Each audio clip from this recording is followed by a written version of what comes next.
This is a video that I've been wanting to make for entirely too long. Ben Simmons, Joel Embiid, and the Philadelphia 76ers. It all sounds great, doesn't it? Well, truth be told, the Philadelphia 76ers are one of the most controversial, if not the most controversial team in the league. And then you have two of perhaps the league's most controversial stars. And I don't mean that in a negative way at all.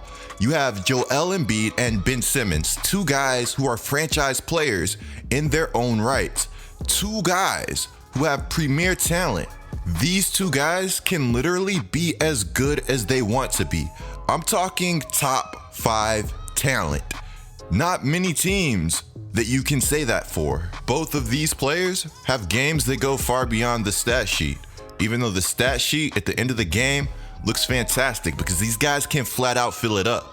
But again, as I always say, the stat sheet doesn't come close to telling the full story.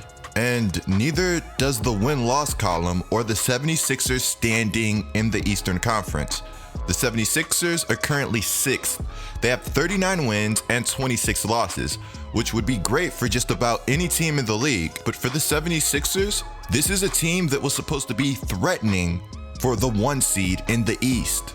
The 76ers, they have talent. You can argue about the roster construction, but this is a team that is very talented, at least in my opinion. At any given time, the season could have been completely derailed by injuries, questionable coaching decisions, and flat out media hype. And you can argue that it somewhat was, because again, this is a team whose roster, whose talent is better than 6th in the Eastern Conference. So what's wrong? Is there really trouble in paradise with this Philadelphia 76ers team? Do Joel and Simmons really play better without each other? I mean, hey, they both have big games in each other's absence, so that means that obviously somebody is holding somebody else back, right? I can't tell you guys how many times I've heard this take. Another really familiar take is that Ben Simmons doesn't care about the team, doesn't impact the game in enough ways. Or more so, his overall impact is all negated because he doesn't care about shooting the 3-point ball. For those of you that have that opinion, I'm just going to say right now that maybe Simmons' impact is a little bit deeper than you think. Before we go any further, guys, be sure to subscribe and turn on notifications. You will not want to miss another GETLIKECOOP video, and that's facts. Guys, do me a huge favor. I'm streaming on Twitch now, twitch.tv/GETLIKECOOP. Link in the description, in the comments. It's really chill, and it gives me another way to interact with you guys. The other day I was streaming with my homie, the Flight Mike, De'Aaron Fox, and I mean, hey man, we have great times in stream. I'm verified on 2K. I got the 2K logo. I play all types of games. You guys will not want to miss a stream. Also, it's very important to me right now, guys, that you comment in the comments below videos you would like to see. Also, I want to know right now if you guys feel that Ben Simmons' refusal to shoot the 3-point ball is selfish, because by the end of this video, I will want to know if your opinion has changed in any way, shape, or form. First thing is first, let's talk Joel Embiid. Monstrous two-way player when he's engaged and active. For a lot of people, they view Joel Embiid as a hot and cold player. They feel his motor runs very hot and cold a lot of times. They've seen him out of shape before, and I think that has kind of given them some negative, lazy perception about Embiid, when in fact I do believe Embiid is one of the hardest workers in the NBA. And you don't become that talented being that tall by chance. And those nagging injuries, they can weigh a toll on you, especially conditioning wise. Embiid is currently number 6 in free throws attempted per game. What normally happens is when somebody can't guard you, they foul you. Joel Embiid is one of the most unguardable players in the entire NBA. He has the ability to stretch you beyond the 3-point line, and on the block, he's simply unguardable. When Joel Embiid shoots these threes, again, I think it paints another perception, and people again view him as this big that wants to camp the 3-point line and shoot a ton of 3-pointers, when that is actually not the case at all. Hey, we all know Embiid is better on the block going to work, facing up, attacking the basket. We all know he's simply unguardable. That's why he averages so many fouls per game. But you see, there's a problem, and I'm not going to say it's a Ben Simmons-sized problem because I love Ben Simmons and everything Simmons brings to the game. But with Joel Embiid, he doesn't always have the ability to get going inside the arc as he would like because the 76ers simply have a spacing problem. Over the course of the season, Embiid has voiced his displeasure with the 76ers and their spacing at times. Look, Embiid can shoot the three, but he's not a sharpshooter by any means. He takes it because it makes him more of a weapon, even more so than he already is. To quote Joel Embiid, I don't like shooting threes. I only do it because of the spacing we have, and sometimes I have to take them. I have to be on the perimeter, just getting guys open because of all the attention that is drawn to me. Philadelphia media at times, and of course I'm not saying all media, has been somewhat tough on Joel Embiid over the course of his career, and I noticed it more so this season. Hey, at one point it seemed like there was a legit chance that Joel Embiid might leave Philadelphia, and I'm not saying that he necessarily wanted out. I'm saying that the media was creating this storm that was going to make the perfect scenario for Embiid to be traded. Jimmy Butler saw it, and he tried to get Embiid to Miami Beach. Hey, I can't be too mad at Jimmy because Embiid in Miami would probably be unstoppable. But as it stands, the Philadelphia 76ers are one of the most talented, if not the most talented team in the entire NBA. This team is not trading either of their young superstars. Ben Simmons could not take another three for his entire career. He's not going anywhere. Do you know how hard it is to get stars on the level of Ben Simmons and Joel Embiid? Can the 76ers be better with Simmons taking jump shots? The answer is simply yes.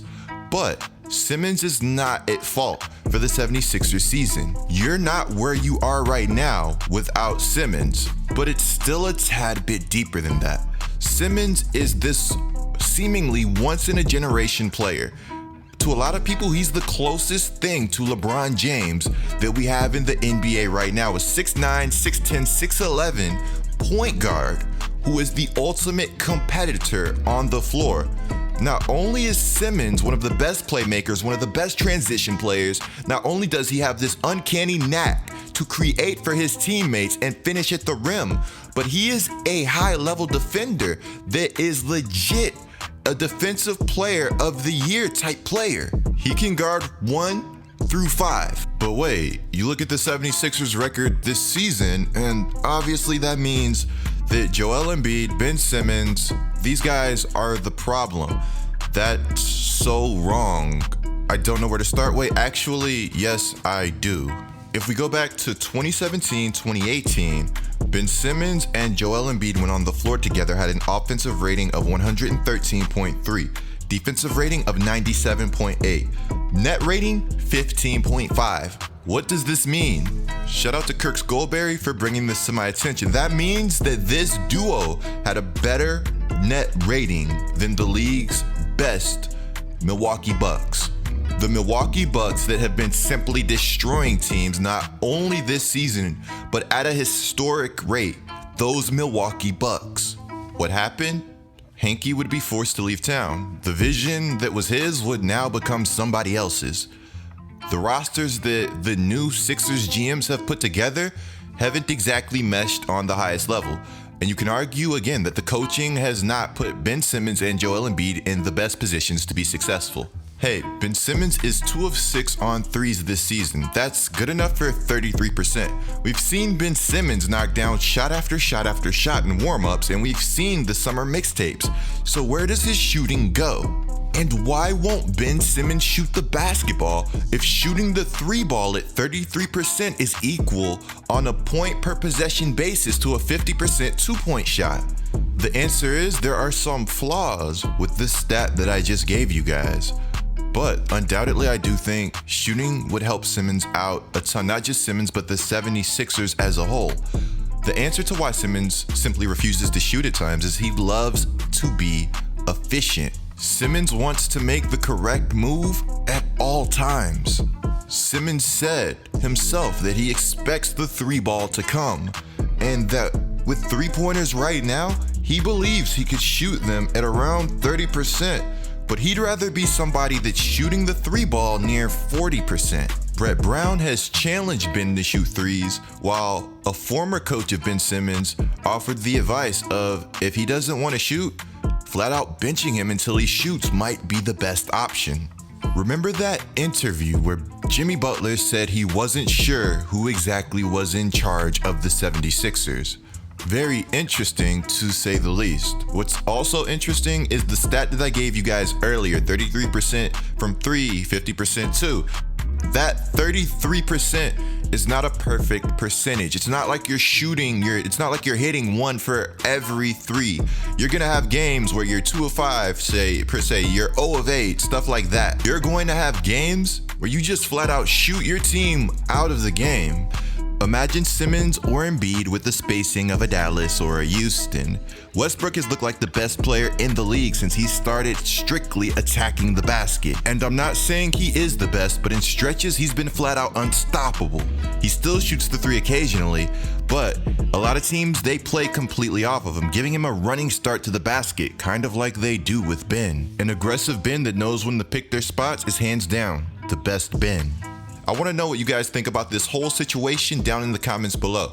Be sure to click the video on the screen right now, guys. Be sure to subscribe. Notice on. I'm GETLIKECOOP, and I am out.